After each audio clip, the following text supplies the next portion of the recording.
ಇನ್ನು ಎಲ್ರಿಗೂ ಉಚಿತ ಉಚಿತ ಅಂತ ಹೇಳಿ ಈಗ ಯಾಕೆ ಪರಿಷ್ಕರಣೆ? ಸರ್ಕಾರದ ನಿರ್ಧಾರಕ್ಕೆ ಸಿಟಿ ರವಿಯವರ ಆಕ್ಷೇಪ ಇದೆ. ಗೃಹಲಕ್ಷ್ಮಿ ಯೋಜನೆಯಲ್ಲಿ 225 ಕೋಟಿ ಲೂಟಿಯಾಗಿದೆ. ಯಾಕೆ ಎಫ್ಐಆರ್ ಆಗಿಲ್ಲ? ಎಸ್ಐಟಿ ರಚಿಸಿಲ್ಲ? ಗೃಹಲಕ್ಷ್ಮಿಯ 2 ತಿಂಗಳ ಹಣವನ್ನೇ ಕೊಟ್ಟಿಲ್ಲ? ಅದರ ಬಗ್ಗೆ ಏನಾದರೂ ಕೇಳಿದ್ರೆ ಉಡಾಫೆ ಉತ್ತರವನ್ನ ಕೊಡ್ತಾರೆ. ಅಂದಿನ ಸಚಿವರು ಉಡಾಫೆಯಿಂದ ಮಾತನಾಡಿದ್ರು. ಆ ಹಣ ಎಲ್ಲಿ ಹೋಯ್ತು? ಇದು ಸಿಟಿ ರವಿಯವರ ಪ್ರಶ್ನೆ. ಫ್ರೀ ಈಗ ಯಾಕೆ ಕಂಡೀಷನ್? ಅವಾಗ ಬೇಕೋ ಬೇಡವೋ?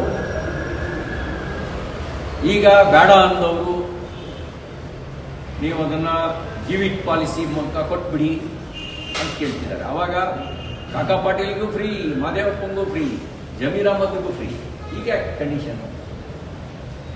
ಈಗ ಯಾಕೆ ಮನೆ ಮನೆಗೆ ಹೋಗಿ ಪರಿಷ್ಕರಣೆ? ಉದ್ದೇಶ ಏನು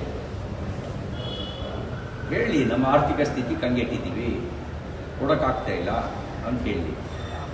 ಮತ್ತೆ ನಮಗೆ ಸರ್ಕಾರದ ಮೌನ ಅರ್ಥ ಆಗ್ತಿಲ್ಲ.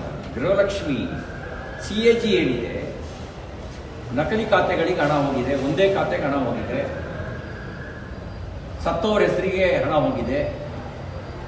ಇದು CAG ಹೇಳ್ತಾ ಇದೆ. ತನಿಖೆಗೆ ಯಾಕೆ SIT ಮಾಡ್ತಿದೆ? ಯಾಕೆ FIR ಇವತ್ತವರೆಗೂ ದಾಖಲಿಸ್ಕೊಂಡಿಲ್ಲ?